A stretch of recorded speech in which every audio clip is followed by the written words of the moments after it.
How's it going, everybody? I'm Drifty from Driftwood Gaming, and welcome back to Learning SRPG Studio. In this tutorial series, we're going to tackle a series of questions starting from the extremely basic to more complex stuff later on. Even if these tutorials are numbered, you will not need to follow along in order. I'm going to try to make these tutorials watchable and skippable so that you don't have to see every tutorial to know where we're at. This isn't a let's make a game. This is more of a how to do specific things series. That being said, thank you for joining me, and let's jump into a new project. When you first set up a new project, you're going to probably have several questions, hundreds or thousands of questions. How do I do this? How do I add enemies? How do I make text, dialogues? There's so many things. We're not going to make this super extensive. Let's do something simple. How do we edit a map? To edit a map, click on Open Map, and if we want to go back to the start, we can click on Back to Top and set us to here. Let's go to Edit Map. Alternatively, you can double click a map. It'll go into the open map for that map. Once you are inside the open map, new buttons will populate the top. The Edit Map will let you draw stuff using all of the information you see in the bottom left-hand side. It's very simple. From the start, you double click on your map, or you click on Open Map with it selected. Then you left click anywhere in this chipset field, also known as a tile set. Let's draw some forest. You can left click and drag to select multiple things. Then you can stamp them on the map. There we have an entire forest map. We'll set up our corners. You can draw more than one at a time.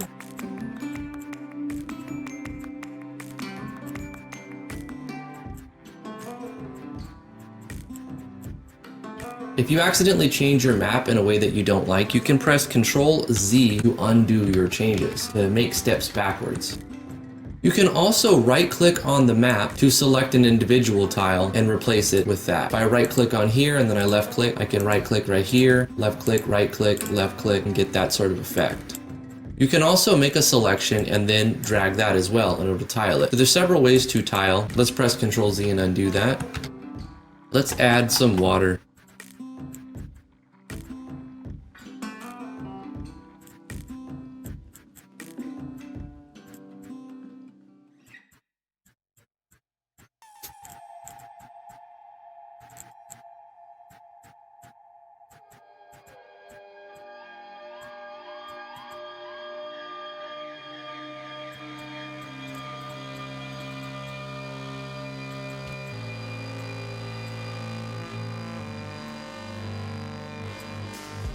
And now we've set up a basic map. There's more you can do. You can change the chipset or tile set that you're using to add some sort of layering. If you go from the bottom outdoor to ornament, you can even use this to place on top. So it has a basic layering system. Let's put a castle. Let's undo the village, and instead we'll put a castle.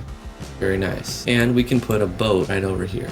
It also has an indoor tile set. Of course, you can add your own art, which you'll probably want to do eventually. But for right now, we're just learning the engine. All of this is done with the Edit Map Selector tool on the top. If you want to add units, we're going to move to the unit mode. And now when we double click on the map, we are presented with settings. So let's set up our unit. We're going to make an enemy. Once we've switched to the unit mode, we can change our placement mode from enemy, ally, or guest. This is going to set up the default tab that it goes to when we double click to add a new unit. See how we've defaulted to enemies here. If we press OK, it's going to place that enemy there. We can left click, drag, and move it around. We can right click to edit the enemy. We can also cut it, paste it, and we are presented with different options. While we're on the unit mode, we can change our placement mode to get different options as we right click. We can create a new ally there, which will also default if we just double click. It will go there as long as we have ally selected. To remove something, you can press delete after you select it. You can right click it and delete it. You can left click and move it. You'll see some information on it. Underneath the placement mode radial menu, you see two checkboxes, one for numbering and one for positioning. These show extra information on the character that you're moving around. If you would like to see which enemy is what number, you can have that check marked. Also, if you would like to see what tile the enemy is on in the placement, you can show the positioning. I keep them on just to show more data. When you only have one enemy, you don't need them on. But if you have several things to fight and several things placed, it might keep you more organized to have them on. Let's right click and edit this enemy. This is going to be enemy 01 because we're super creative. We're going to double click and give it a different face.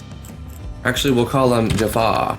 We'll set him to level 1, give him a class. We're gonna make him a mercenary. Importance, we can decide if he's the leader, the sub-leader, or a regular mob. We get to decide what weapons and armors he starts with, and his basic stats. Let's give him a very weak attack so he just doesn't kill us. We're gonna give him 1 strength and only 3 movement. We'll apply that. There are so many things to go over in here. We're gonna keep it simple, just like this for now. Hit OK. In order to change the party's starting position in unit mode, we can left click and drag our starting tiles. These 5 flags represent the party members. By default, you have 5 party members. You can also right click while you're on unit mode and change the sortie position, also known as party member starting positions, right here. You can right click and set that as 1 or 2. Left clicking and dragging and putting them where you want is more intuitive. Let's go ahead and move our starting position right here and have our enemy right here, and we'll do a test play. Now, you have 2 different types of play buttons here, map test and test play. You generally want to use test play to see all the changes you've made with the events. So I'm going to go back to top and press test play. I'm basically just going to use test play every time and not use map test until I need something specific for it. The first time you try to test play your game, it's going to ask you to save it. So you're going to have to give a name to your project. I'm going to call this SRPG Tutorial Series Episode 1. After it's saved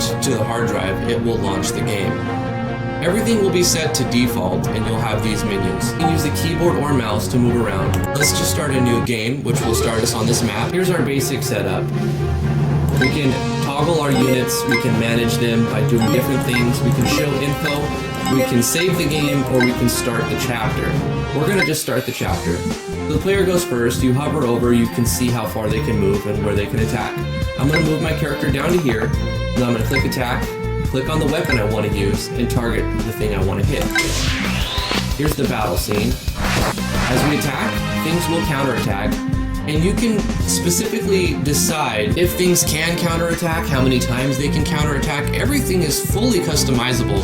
So just because it works in a specific way, if you don't like that, because of the powerful JavaScript capability, we're able to change that. So anything you don't like, you can change and customize completely. It's a very powerful engine. We'll left click and then we'll be presented with more options. We're gonna end our turn. Now the enemy's gonna go, it's going to attack us. Fly across the screen. We will counterattack, we missed though. Player's phase, we'll click ourselves. We wanna move, or we'll click attack, select our sword, attack him back, go at him, bam. We missed him and he counterattacked and hit us. So that's our turn. He's gonna jump behind. He's gonna attack from behind. Bam. He hit us, but we counterattacked. Because of his strength being so low, we still won. There's no conditions for winning this chapter. We haven't set up any events, so that's the end of the game at this point. That's gonna do it for this tutorial on how to create a basic enemy and put him in your game. Stay tuned for more tutorials. If you have special requests, please put them in the comments below. If you would like to support what I do, I have a Patreon. Visit me on patreon.com/driftwoodgaming. If you wanna come hang out on the Discord, I have a server. The link is in the description below. Thank you guys so much for watching. Remember to stay awesome. We'll see you guys in the next tutorial.